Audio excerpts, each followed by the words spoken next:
नमस्कार, मैं रचना शर्मा चढ़ती कला टाइम टीवी देख रहे सभी दर्शकों का स्वागत करती हूं। आप देख रहे हैं हरियाणा के विशेष समाचार।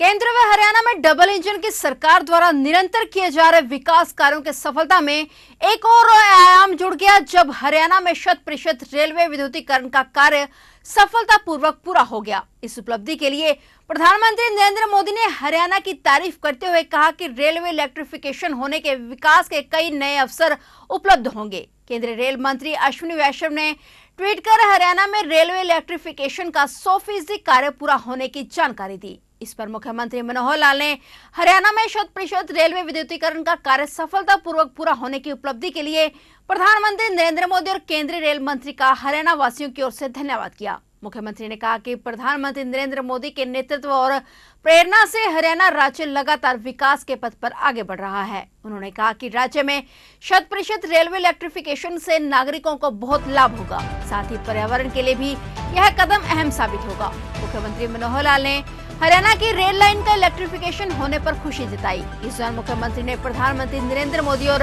रेल मंत्री अश्विनी वैष्णव का धन्यवाद किया। मुख्यमंत्री ने कहा कि 1700 किलोमीटर से ऊपर का इलेक्ट्रिफिकेशन का काम पूरा हो चुका है। सीएम ने कहा कि काम पूरा होने पर प्रधानमंत्री नरेंद्र मोदी ने प्रदेशवासियों को बधाई दी है, जिसे लेकर सीएम मनोहर लाल ने प्रधानमंत्री का आभार जताया। आज बहुत ही प्रसन्नता का ये विषय है कि भारत सरकार ने जो इलेक्ट्रिफिकेशन ऑफ रेल लाइंस ये जो शुरू किया, इसमें हरियाणा जो है अपने पूरे टारगेट को पूरा कर चुका है।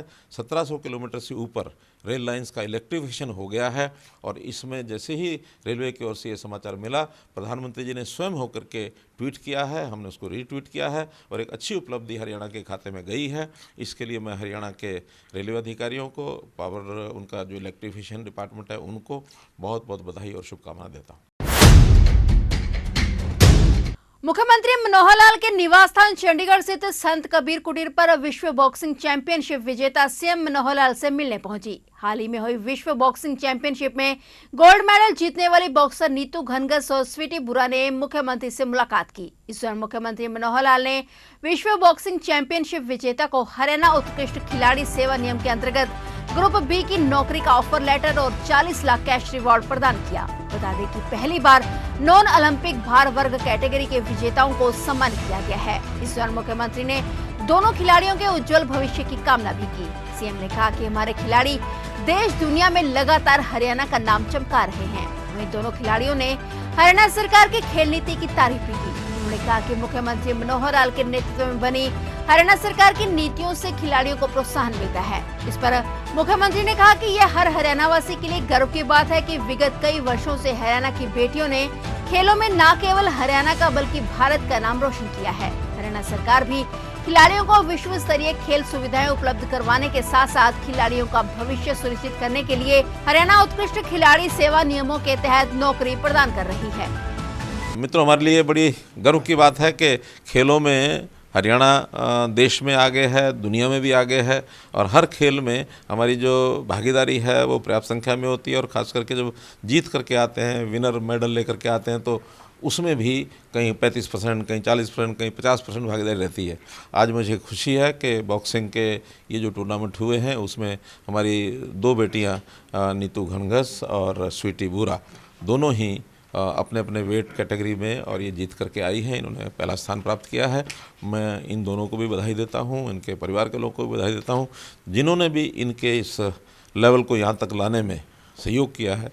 उन सब की मैं सराहना करता हूँ, उनको सबको बहुत बहुत बधाई, बहुत बहुत शुभकामना। ये बात हमें ध्यान में आई थी कि नॉन ओलंपिक में भी वेट कैटेगरी के नाते से कुछ जो अंतर चल रहे थे उसमें हमारे खिलाड़ी कहीं ना कहीं रह ना जाएं, रुक ना जाएं। हमने स्पेशल पॉलिसी बना करके नॉन ओलंपिक में भी इस वेट की कैटेगरी को लाभ मिले, इस नाते से ये पहली खिलाड़ी हैं दोनों जिनको 40-40 लाख रुपया सरकार की ओर से दिया जा रहा है। दोनों को हमने जॉब ऑफर लेटर भी दिए हैं और ये चूँकि पहले से जॉब कर रही हैं, हमारी अपेक्षा है कि हरियाणा में आके जॉब करें। फिर भी इनके करियर के लिए जहां इनको अच्छा लगता है वहीं ये रहें और इनको बहुत बहुत शुभकामनाएं हैं। तो इस नाते से मैं ऐसे सब खिलाड़ियों को बहुत बहुत बधाई और शुभकामनाएं देता हूं। मैं माननीय मुख्यमंत्री जी का धन्यवाद करना चाहूँगी कि उन्होंने हमें वर्ल्ड चैम्पियनशिप होते ही उन्हें हमें यहाँ पे बुलाया सम्मानित करने के लिए। तो काफ़ी अच्छा लगा कि उन्होंने लौटते ही चैम्पियनशिप से लौटते ही हमें यहाँ पे बुलाया और उन्होंने हमारे यहाँ पे जॉब का ऑफर लेटर भी दिया है और 40 लाख रुपए भी दिए हैं। और ये नॉन ओलंपिक वेट्स में ये पहली बार हुआ है कि हमारे गवर्नमेंट द्वारा ये पैसे दिए हैं, नहीं तो हमारे ओलंपिक्स वेट में ही प्राइज़ मनी दी जाती थी। तो ये काफ़ी अच्छा, बहुत अच्छा लग रहा है कि जैसे आते ही क्योंकि प्लेयर को ना जब खेल कर आता है उसके बाद एक वो फॉर्म फिल करता है और फिर उसके बाद 1 साल 2 साल लग जाते हैं उसको राशि मिलने में। और अभी सीएम साहब ने आते ही हमें जो राशि दी है उससे बहुत खुशी हो रही है और जॉब ऑफर दिया। प्रोत्साहन तो मिलता ही है जब आप देखिए कि जैसे हम भी किसी को देखकर जैसे कोई प्लेयर आता है उसको मतलब फाइनेंशियल सपोर्ट मिलता है और उसको सम्मान मिलता है। उस सम्मान को देखकर और बच्चे भी प्रोत्साहित होते हैं कि यार हम भी कभी इस लेवल पर पहुंचेंगे, हमें भी ये चीज़ें मिलेगी, तो वो और ज़्यादा मेहनत करते हैं। हिमाचल प्रदेश सरकार द्वारा जल विद्युत परियोजनाओं पर जल उपकर लगाने के फैसले के खिलाफ विधानसभा बजट सत्र में संकल्प पत्र पारित कराने वाली हरियाणा सरकार ने अब अपना विरोध केंद्र सरकार के समक्ष भी दर्ज करा दिया है। मुख्यमंत्री मनोहर लाल ने पत्रकारों से बातचीत में कहा कि 1960 के सिंधु जल समझौते के तहत केंद्र के पास इस मामले में हस्तक्षेप के अधिकार हैं और कोई राज्य अकेले इस संदर्भ में फैसला नहीं कर सकता। इस संबंध में सीएम मनोहर लाल ने हिमाचल के सीएम सुखविंदर सुक्खू से फोन पर बात की। हिमाचल के सीएम का तर्क था कि हमने पानी पर कोई टैक्स नहीं लगाया बल्कि हाइड्रो प्रोजेक्ट पर सेस लगाया है। सीएम मनोहर लाल ने इस पर कहा कि जल विद्युत परियोजना पर उपकर लगाने से बिजली महंगी होगी, इसलिए यह सेस स्वीकार नहीं है। वर्तमान में हरियाणा को कुल 1325 मेगावाट बिजली हिमाचल प्रदेश के हाइड्रो प्लांट से मिलती है। इनमें से 846 मेगावाट बिजली भाखड़ा व्यास प्रबंधन बोर्ड, 64 मेगावाट बिजली नाथपा झांकड़ी व एनएचपीसी के माध्यम से 415 वाट बिजली मिलती है। बीबीएमबी से वर्तमान में 59 पैसे प्रति यूनिट, नाथपा झांकड़ी से 2 रुपए 36 पैसे यूनिट और एनएचपीसी से 2 से 2.5 रुपए प्रति यूनिट तक हरियाणा को देने होते हैं। यदि सेस लगता है तो प्रत्येक परियोजना पर 1 रुपए कुछ पैसे प्रति यूनिट अधिक देना पड़ेगा। सेस से हरियाणा पर 336 करोड़ रुपए का बोझ पड़ेगा। हिमाचल प्रदेश में जल विद्युत परियोजनाओं पर जल उपकर लागू हो गया है।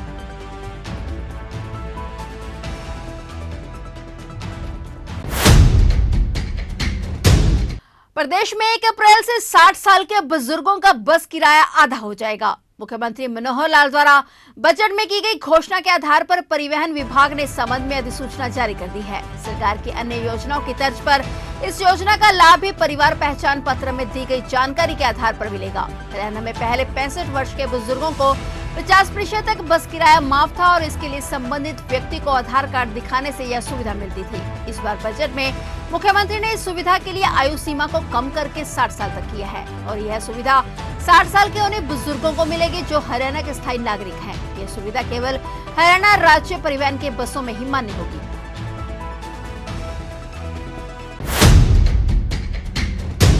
हरियाणा के मुख्यमंत्री मनोहर लाल, जिनके पास खेल विभाग का कार्यभार भी है, उन्होंने अधिकारियों को निर्देश दिए हैं कि प्रदेश के खिलाड़ियों के राष्ट्रीय व अंतर्राष्ट्रीय स्तर पर प्रदर्शन को देखते हुए अधिकारी हर प्रकार की खेल सुविधाएं उपलब्ध करवाना सुनिश्चित करें। इसके लिए बजट में किसी प्रकार की कमी नहीं रहने दी जाएगी। खेल इंफ्रास्ट्रक्चर के रखरखाव के लिए जरूरत के अनुसार हरियाणा कौशल रोजगार निगम के माध्यम से ग्राउंडमैन व अन्य पदों को शीघ्र भरे। मुख्यमंत्री मनोहर लाल ने चंडीगढ़ में खेल विभाग की बुलाई गई समीक्षा बैठक की अध्यक्षता की। उन्होंने अधिकारियों को निर्देश दिए कि प्रदेश के खिलाड़ियों के राष्ट्रीय व अंतर्राष्ट्रीय स्तर पर प्रदर्शन को देखते हुए अधिकारी हर प्रकार की खेल सुविधाएं उपलब्ध करवाएं। इसके लिए बजट में किसी प्रकार की कमी नहीं रहने दी जाएगी। मुख्यमंत्री ने IBA महिला विश्व बॉक्सिंग चैंपियनशिप प्रतियोगिता में स्वर्ण पदक जीतने वाली नीतू घनघस व स्वीटी बुरा को सम्मानित भी किया। मुख्यमंत्री ने यह भी कहा कि यह भी सुनिश्चित किया जाए कि प्रत्येक खिलाड़ी, चाहे वह पदक विजेता है या किसी खेल में प्रतिभागी रहा है, उसकी पूरी जानकारी परिवार पहचान पत्र में उपलब्ध होनी चाहिए।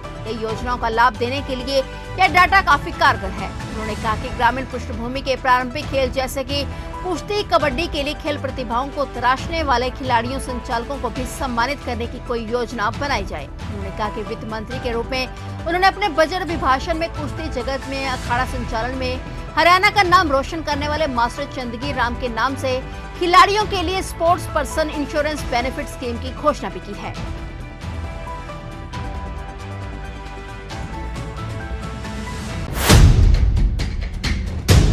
तो ये थे हरियाणा के विशेष समाचार, और नए समाचारों के साथ फिर से हाजिर होंगे। तब तक के लिए देखते रहिए चढ़ती कला टाइम टीवी।